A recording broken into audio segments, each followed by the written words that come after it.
Hello everyone, myself Vishant Agrawal. Today we are going to study this friction. All of you must be aware about friction, right? Generally used in our daily life. So let's study it today. What is friction actually? If we define it, we can say friction is a force which has a tendency to oppose the relative motion between two bodies. Can we say like this? Understand this thing. It opposes the relative motion between two surfaces, right? Two bodies or two surfaces. Generally, there is a misconception that friction only acts when the two bodies are moving, right? But this is not true. This is not true. Why? Because I'm giving an example. Let's observe it. Then we will conclude what is actual thing. Let's take a rough surface. This rough surface, we have kept a heavy block. Okay, this is a heavy block, right? This is rough surface. Okay. Now, on this heavy block, I'm applying an external force. Let this be external force. Initially, I'm pushing this block very gently. Very gently. Very gently means I'm applying some, let us say 1 Newton of force. Okay. So what I'm observing, the block is not moving. Correct, no? Because block is heavy, force is very little, right? Very gentle force. Block will not move because the surface is rough, right? So who is preventing this block from not who is preventing this block to not move? That is friction force. Otherwise, suppose if friction was not there, right? So according to the equation F equals to ma, even if little force will come, then also some acceleration should come. F equals to ma. Let us say F would be 0.0.0 something, right? Then also some acceleration will come, right? It will not be zero. But why the acceleration is zero now? Because the friction force is balancing the external force and making the net force to be zero on the block, right? So see, in this case, the block is not moving, yet still the friction force is acting on the block. Correct now? In which direction friction force will act? If I ask you, the external force is acting on rightward direction. To oppose this, friction force will act in opposite direction, right? In left direction. One thing, friction force is a contact force and it always acts tangentially to the surface, right? Okay. So when I was applying 1 Newton of force to counteract it, to make the block on the rest only, how much friction force should act? 1 Newton, right?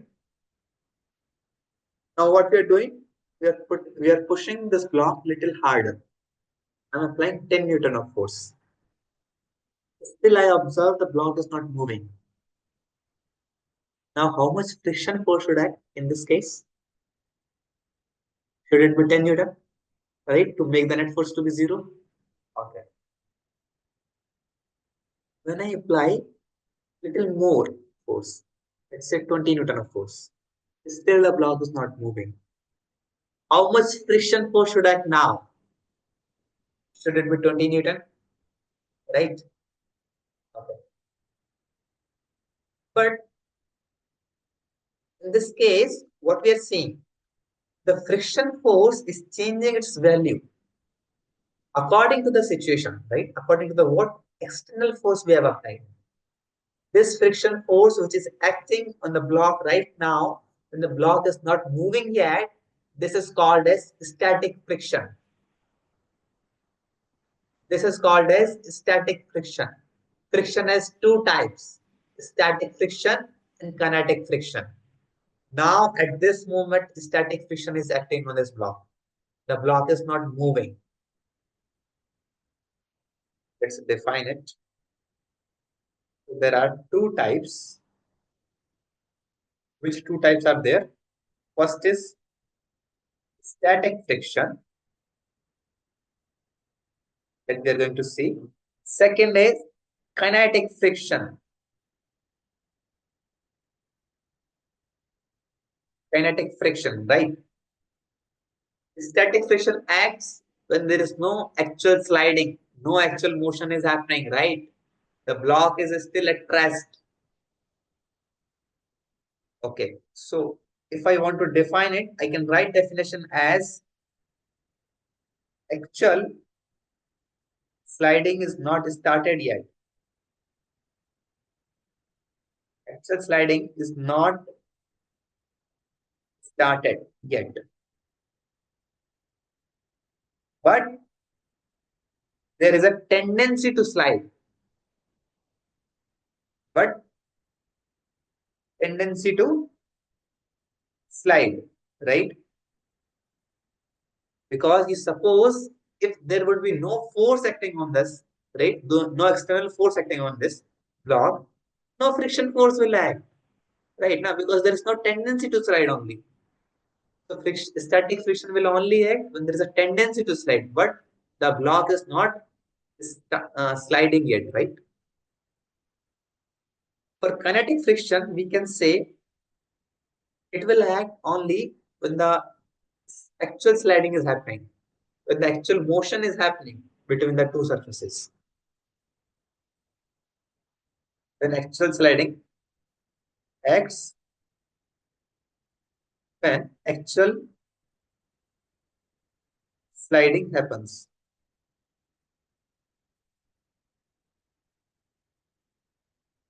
Okay. Now, one interesting thing we saw in this static friction, what was that interesting thing? That it is changing its value, right? It is changing its value according to the situation. So that also we can note it down. This property we call as self-adjusting in nature. Static friction is self-adjusting in nature.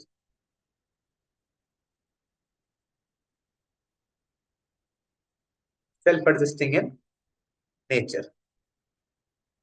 Okay. Okay, now let us take the situation when we are applying the force as we are moving, as we are applying more harder, right? There is a more tendency to slide, but still friction force is stopping it. But certainly there will be a point after which this block will start moving, right? As we keep on pushing harder and harder, the block will certainly, surely will start move at some point. That point is called as limiting friction because after all, friction will also has some limiting value, right? At according to like up to which limit it can protect it. Correct now. So this is called as limiting friction. Let us suppose if limiting friction in this case is 50 newtons. So when you apply a force greater than 50 newton, the block will start moving. The block will start moving, right? The limiting friction value is fixed. How much it is, how it can be calculated. We represent it by FL and it can be calculated as mu s into n. What is this mu s? Mu s is coefficient of static friction. It solely depends on the two surfaces which are in contact. These two surfaces, if you see, these two surfaces, the, the lower surface of the block and the upper surface of the uh, this rough surface, right? This will solely depend on this. This friction, static friction, we observe, it is taking value from some lower value to up to a limiting friction value, right? So we can say the static friction can take value from 0 to limiting value, right? 0 in the case when there was no external force acting, when there was no tendency of sliding, right? Limiting in the case when we reach to the maximum limit, right? Okay. In the kinetic friction, this is not the case. The kinetic friction value is fixed. How much it is? The value of kinetic friction is mu k into n. Again, mu k is coefficient of kinetic friction and n is normal reaction between the two surfaces. This is normal reaction which is acting here, right? In most of the cases, generally mu s and mu k are not equal. That we are going to see also. That's okay. What next? Let's make a graph between the external applied force and the friction force. This graph is very interesting. We see it. I'm making a graph between external force versus friction force. Let external force on x-axis, external force, and this be friction force. Tell me, when there was no external force, how much friction force will act? Zero, because there was no requirement of friction force, right? There was no requirement of friction force. So we can start from here and it will go a straight line. It will go a straight line up to a certain value. Can anyone say how much will be this angle? How much will be this angle? Interesting question. Will this angle be okay? Before revealing this angle, I will ask one question. Uh, let's observe this observation only. If I'm applying 10 Newton of external force, right? How much friction force was acting? 10 Newton. When I was applying 20 Newton of force, how much friction force was acting? 20 Newton, right? Up to up to the value when it reaches a limiting friction value, right? The friction force and the external forces are equal. That means at each of this point, right, the value of friction force and the value of external force would be equal. So how much should be this angle now? 45 degree, right now? This value should be 45 degree. How much will be this value when it reaches to maximum limit? This is Fs max. We call it as Fs max. Or here we define FL, no? FL, limiting friction value, right? After we applied, after this limiting friction value, when we increase the external force, what will happen? Let's see. The graph goes something like this. Comes down and it goes straight. It comes slightly down and it goes straight. Why? Because this is the value of kinetic friction. The kinetic friction is always slightly less than the limiting friction value. Okay. I hope you understood this thing. Okay, let's conclude here. We'll continue in next class.